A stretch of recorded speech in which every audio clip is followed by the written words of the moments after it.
C'est un grand honneur pour moi de pouvoir vous remettre la plus haute distinction honorifique de l'université.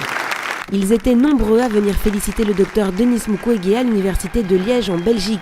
On rappelle que ce chirurgien gynécologue congolais est originaire de Bukavu.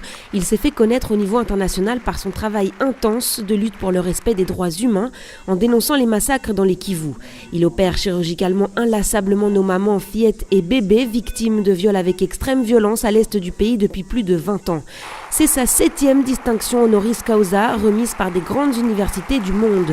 Pour lui, la distinction reçue ce jeudi est tout à fait particulière car elle s'accompagne de la création de la chaire Mukwege, un nouveau cours dispensé aux élèves de l'université de Liège abordant la problématique des violences sexuelles de façon globale. Je crois que ça donne à ces doctorats tout à fait une connotation spéciale pour moi.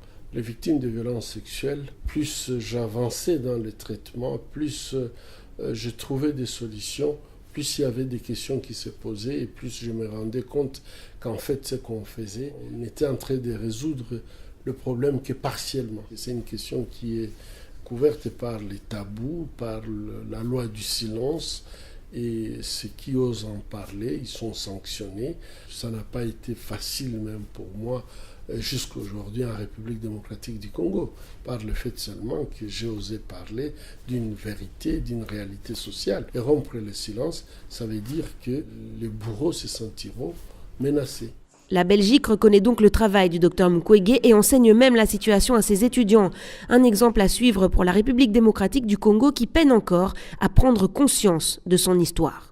Si les gens en parlaient assez, peut-être qu'on serait déjà sur la piste des solutions. J'espère qu'on pourrait arriver à un moment où les femmes vont être capables de parler clairement, dénoncer lorsque ça arrive.